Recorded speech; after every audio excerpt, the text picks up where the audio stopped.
In recent days, UK news outlets have been frantically and fanatically reporting about Sheikh al-Habib, about his plans to purchase islands in the UK, to establish the Mehdi Islands, a homeland for the Shia.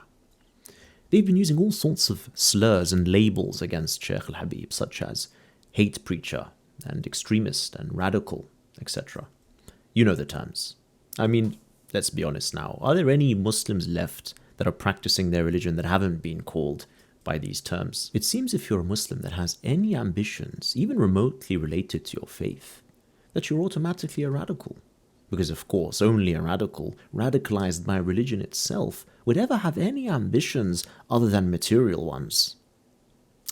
Regardless, this piece from me today is not aimed at appeasing anyone, especially not UK news outlets.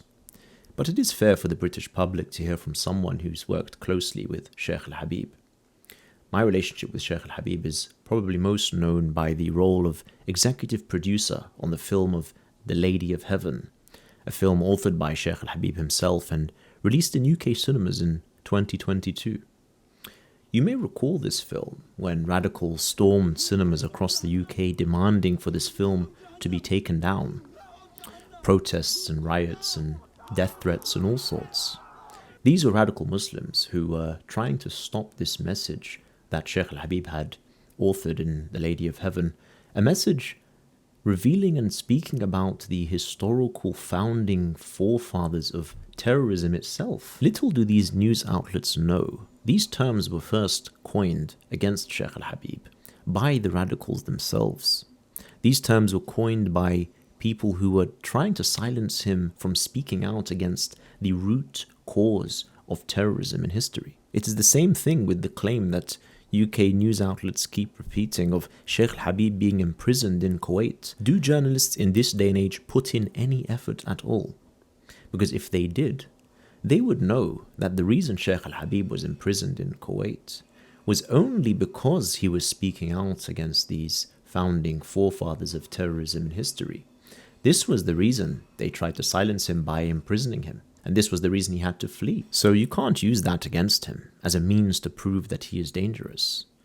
All this rhetoric, the labeling and using his past against him, it is all a framework that originates from the radicals themselves. If UK news outlets are inheriting the same language used by these radicals against Sheikh al-Habib as a means to stop him from speaking about the historical roots of terrorism, then a big question mark must be put on the heads of these news terrorists. Perhaps this is a big psyop. Perhaps the British public is being scammed by these news outlets who are in bed with the same individuals that are trying to destroy Britain by supporting radicalism and terrorism behind the scenes.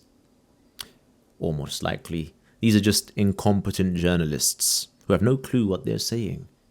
Because if they had spent any time looking into these things before reporting on them, they would have discovered that these phraseologies and these terms they use against Sheikh al-Habib are in line with terrorism and radicalism.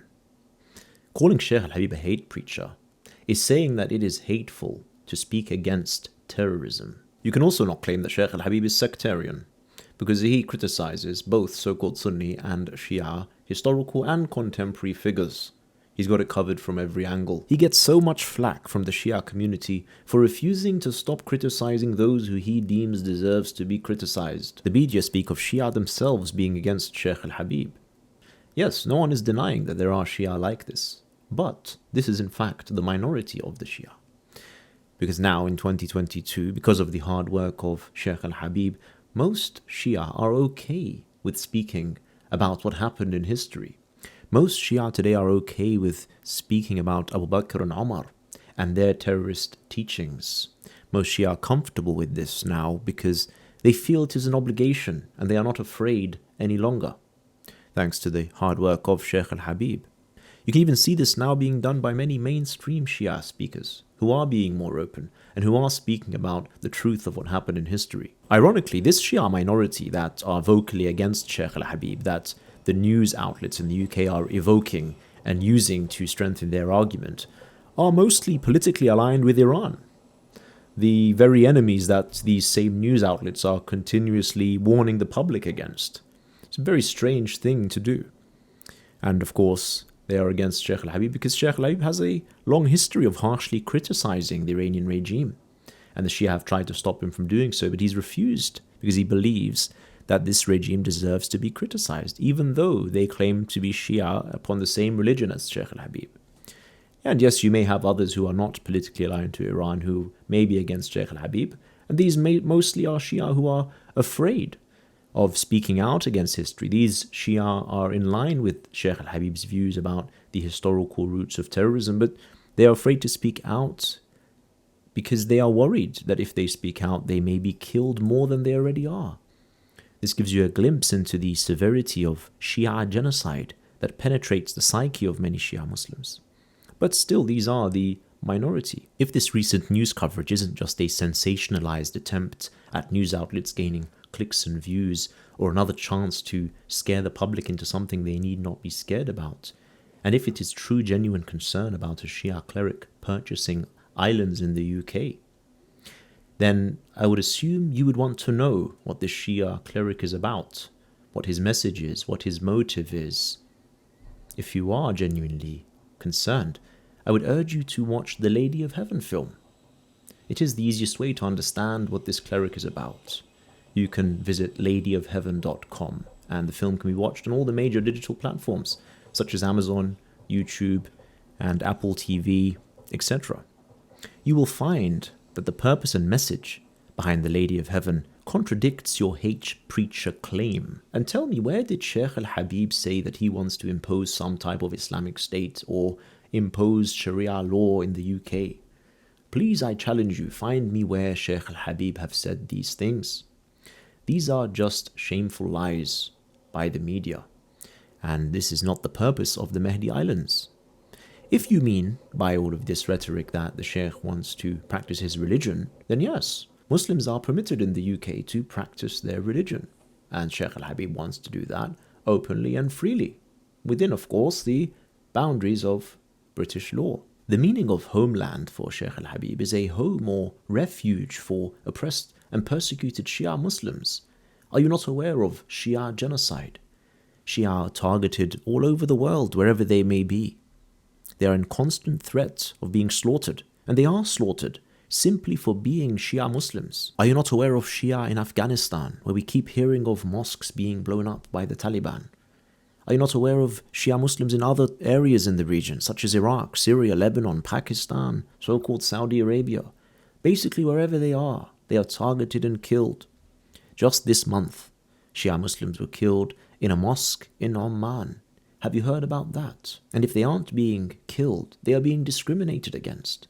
Like earlier this month, where we saw in Kuwait, they were banned from carrying out their basic religious ceremonies that they've been carrying out for centuries. The persecution and killing of Shia Muslims is an uninterrupted story for the last 1,400 years. This is Shia genocide. I get it. I understand your concern. I understand the concern of those who are anti-immigration, those who do not want their country to be swarmed by refugees, those who want to preserve their British culture. I understand. But at the end of the day, Sheikh al-Habib, who is a religious leader, wakes up day in, day out and sees his people being brutally massacred across the world. He, as a religious leader, seeing this day in and day out, has no option but to try to find a solution within British law. This isn't a plot to take over Britain or to impose Sharia law upon the British people. This, if anything, is a humanitarian effort. Sheikh al-Habib is trying to do what he can to save his people from the massacre that we see, and we see no attention or no support being given to the Shia people. This idea that Sheikh al-Habib will do what he can within the boundaries of British law is something that the Daily Mail, who have been reporting aggressively in a negative manner against Sheikh al-Habib, have themselves admitted. The cleric says he will negotiate with the government to allow Muslims from all over the world to be given a visa in order for them to live in their new homeland. It could be argued that this solution is good for those who are anti-immigration. I mean, let's just be realistic for a moment. Are you really going to put a stop to immigration entirely? That's something that isn't going to happen, let's be honest. But you can try to think of a more realistic solution, and Sheikh al-Habib's solution may be the one that you'd like to go with, where there is a specific location or island that is open for people that need to seek refuge from being killed in the Middle East, while not swarming your country. Mary Harrington, who reported on the Mehdi Islands in her article for news outlet Unheard, says the same thing, albeit in a more satirical fashion. The biggest landowner in Scotland is Anders Povsland, a Danish billionaire with some 220,000 acres of the Scottish Highlands. Dubai's ruler, Sheikh Mohammed, owns a further 63,000 acres. Even the Chinese government owns Scottish land. Even the Chinese government. The greatest enemy, the greatest risk, and the greatest threat to Western civilization. And she follows saying, selling a mere 227 acres to some Islamists is small beer by comparison. So why not do it, Mary says, daringly. The Scottish Islands have long been a home for religious sects. Holy Isle of Lamlash Bay in Arran is inhabited by Buddhist monks. Papa Stronze houses the Sons of the Holy Redeemer. An Islamist island, Mehdi, would arguably be in good company. So there are these groups that already exist that revolve around religion that have homes technically in this region. So it isn't something new. And Mary continues, with that in mind, containment on a remote midge-infested island is surely the most practical solution all round. We should all join al-Habib's crowdfunder, ensure he moves to Torso with his followers, then jam the signal of FedEx TV and prevent him leaving again. I do like Mary's sense of humor.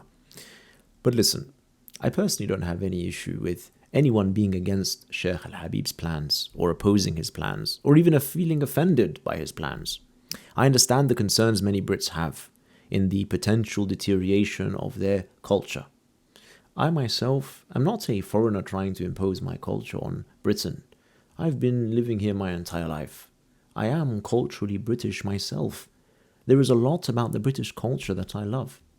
And I myself do feel a deep discomfort and irritation when I see anyone dismissing or abusing the British norms and sensibilities. I'll be the first to stand up against anyone who is not sensitive towards British culture when coming to live here. What I don't support are those who go too far and become Islamophobes and paint all Muslims with the same brush. While Sheikh al-Habib is the greatest counter to radicalism, literally taking on the most sensitive area of radicalism, which is the historical founding fathers of the ideology, you want to take him as an enemy, simply because he is a religious man and an easy target. Have you not learnt your lesson? The West is about to fall. Everyone knows it. Everyone's been speaking about it. Eric Weinstein, Jordan Peterson, Elon Musk, Joe Rogan, Russell Brand, Ben Shapiro, and so on. All these intellectuals and political commentators have been saying it constantly, trying to wake you up. Why do these men I've listed now have a pact amongst each other, attempting to revive Christianity in the West, even achieving the impossible feat of getting someone like Richard Dawkins to admit he's a cultural Christian, and even getting someone like Elon Musk to proclaim the same. And you have people like Joe Rogan, who infamously took any opportunity he could to mock religion, now backtracking and reverting to his Christian roots. Because they understand that the West's insistence of being so anti-religion has got them in this mess in the first place. And it is what is about to cause the Western world to fall off a cliff. These men are trying to backpedal as fast as they can. But these men, of course, represent USA, a country that has long tried to monopolize Western civilization. But we Brits ought to remember that we have our own identity, our own culture, and our own heritage. And if anything, historically speaking, it is us who represent Western civilization. And the reason I say this is because while the USA is most definitely far gone beyond the event horizon and have no chance of returning back, the UK and the British people do. We are not in the same place as the USA, so we ought to learn from their mistakes, and in particular the grave mistake of being so anti-religion, anti-people that care about religion, including Muslims, who are deeply religious people. Many in the UK who are adamant about restoring their culture, they should know that the non-violent and non-radical Muslims are their friends. We better wisen up fast and learn to differentiate our friends from our enemies. Learn to differentiate between people whose lives are wholly committed to God and between people who are infected by a radical form of religion. The second kind, I am with you in the need to break down this infectious form of religion. But the first kind, you need a lot more than you realize. But if you can't differentiate between these two, you will lose everything. You will succumb in every battle, just as said by Sun Tzu in his work, The Art of War. If you know your enemy and yourself, you need not fear the result of 100 battles. If you know yourself but not the enemy, for every victory gained you will also suffer a defeat. If you know neither the enemy nor yourself, you will succumb in every battle. It seems like the problem is much worse than Sun Tzu has said. It is not only that you do not know your enemy. It seems like until today, you do not even know who your enemy is.